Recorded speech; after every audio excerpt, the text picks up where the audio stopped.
very special congratulations on your 50th year hosting the annual meeting of the World Economic Forum, a truly amazing achievement. It's an honor to address the distinguished members of this organization for the second time as president. When I spoke at this forum 2 years ago, I told you that we had launched the great American comeback.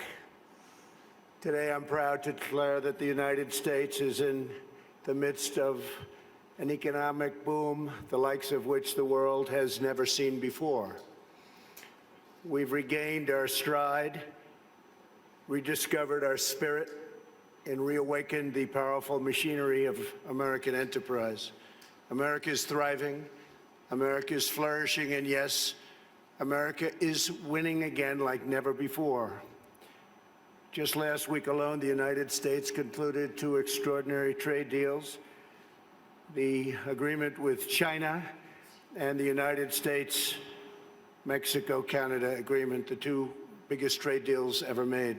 They just happened to get done in the same week. These agreements represent a new model of trade for the 21st century, agreements that are fair, reciprocal, and that prioritize the needs of workers and families. America's economic turnaround has been nothing short of spectacular. When I took office 3 years ago, America's economy was in a rather dismal state. Under the previous administration, nearly 200,000 manufacturing jobs had vanished. Wages were flat or falling.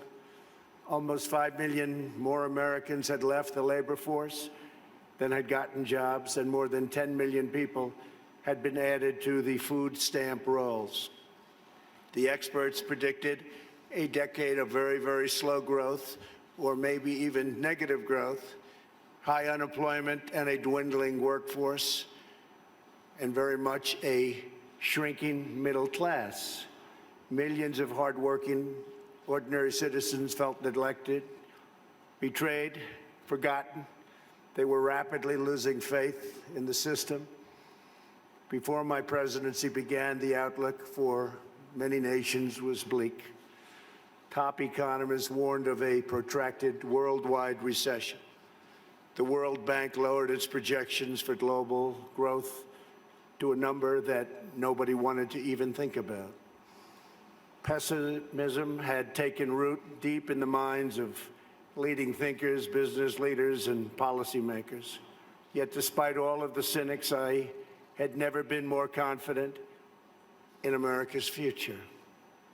I knew we were on the verge of a profound economic resurgence if we did things right, one that would generate a historic wave of investment, wage growth, and job creation. I knew that if we unleashed the potential of our people, if we cut taxes, slashed regulations, and we did that at a level that's never been done before in the history of our country in a short period of time, fixed broken trade deals, and fully tapped American energy, that prosperity would come thundering back at a record speed. And that is exactly what we did, and that is exactly what happened. Since my election, America has gained over 7 million jobs, a number unthinkable. I wouldn't say it, I wouldn't talk about it, but that was a number that I had in mind. The projection was 2 million, we did 7, more than 3 times the government's own projections. The unemployment rate is now less than 3.5%, and at 3.5%, that's a number that is the lowest in more than 50 years. The average unemployment rate for my administration is the lowest for any U.S. president in recorded history. We started off with a reasonably high rate. For the first time in decades, we are no longer simply concentrating wealth in the hands of a few. We're concentrating and creating the most inclusive economy ever to exist. We are lifting up Americans of every race, color, religion, and creed. Unemployment rates among African Americans, Hispanic Americans, and Asian Americans have all reached record lows. African American youth unemployment has reached the lowest it's ever been in the history of our country. African American poverty has plummeted to the lowest rate ever recorded. The unemployment rate for women reached the lowest level since 1953, and women now comprise a majority of the American workforce. That's for the first time. The unemployment rate for veterans has dropped to a record low. The unemployment rate for disabled Americans has reached an all-time record low. Workers without a high school diploma have achieved the lowest unemployment rate recorded in U.S. history.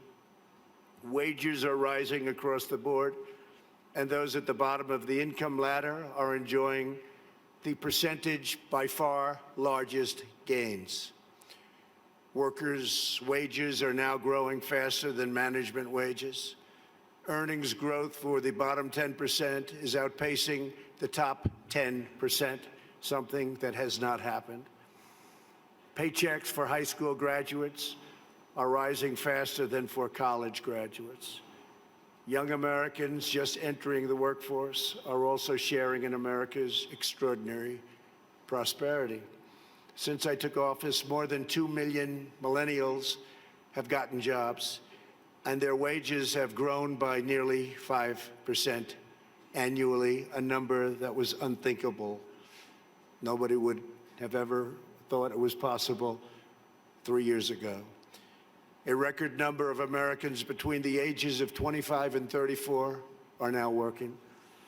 In the 8 years before I took office, over 300,000 working-age people left the workforce. In just 3 years in my administration, 3.5 million people have joined the workforce. 10 million people have been lifted off welfare in less than 3 years. Celebrating the dignity of work is a fundamental pillar of our agenda. This is a blue-collar boom. Since my election, the net worth of the bottom half of wage earners has increased by plus 47%, 3 times faster than the increase for the top 1%. Real median household income is at the highest level ever recorded. The American dream is back, bigger, better, and stronger than ever before. No one is benefiting more than America's middle class. We have created 1.2 million manufacturing and construction jobs, a number also unthinkable. After losing 60,000 factories under the previous 2 administrations, hard to believe when you hear 60,000 factories. America has now gained, in a very short period of time, 12,000 new factories under my administration, and the number is going up rapidly. We'll be beating the 60,000 number that we lost, except these will be bigger, newer, and the latest. Years of economic stagnation have given way to a roaring geyser of opportunity. U.S. stock markets have soared by more than 50% since my election, adding more than $19 trillion to household wealth and boosting 401ks, pensions, and college savings accounts for millions of hardworking families. And these great numbers are many things, and it's despite the fact that the Fed has raised rates too fast and lowered them too slowly. And even now, as the United States is by far the strongest economic power in the world, it's not even close. It was going to be close, but a lot of good things happened to us and some not so good things happened to certain other places. They're forced to compete, and we compete with nations that are getting negative rates, something very new, meaning they get paid to borrow money, something that I could get used to very quickly. Love that. Got to pay back your loan? Oh, how much am I getting? Nevertheless, we still have the best numbers that we've had in so many different areas. It's a conservative approach, and we have a tremendous upside potential when all of the trade deals and the massive deregulation starts kicking in, which will be during this year, especially toward the end of the year. Those trade deals are starting to kick in already. The regulations are kicking in right now. and I see such tremendous potential for the future. We have not even started because the numbers we're talking about are massive. The time for skepticism is over. People are flowing back into our country. Companies are coming back into our country. Many of you who I know are coming back in with your plants and your factories. Thank you very much. America's newfound prosperity is undeniable, unprecedented, and unmatched anywhere in the world. America achieved this stunning turnaround not by making minor changes to a handful of policies, but by adopting a whole new approach centered entirely on the well-being of the American worker. Every decision we make on taxes, trade, regulation, energy, immigration, education, and more is focused on improving the lives of everyday Americans. We are determined to create the highest standard of living that anyone can imagine. And right now, that's what we're doing for our workers, the highest in the world. And we're determined to ensure that the working and middle class reap the largest gains. A nation's highest duty is to its own citizens. Honoring this truth is the only way to build faith and confidence in the market system. Only when governments put their own citizens first will people be fully invested in their national futures. In the United States, we are building an economy that works for everyone, restoring the bonds of love and loyalty that unite citizens and powers nations. Today, I hold up the American model as an example to the world of a working system of free enterprise that will produce the most benefits for the most people in the 21st century and beyond.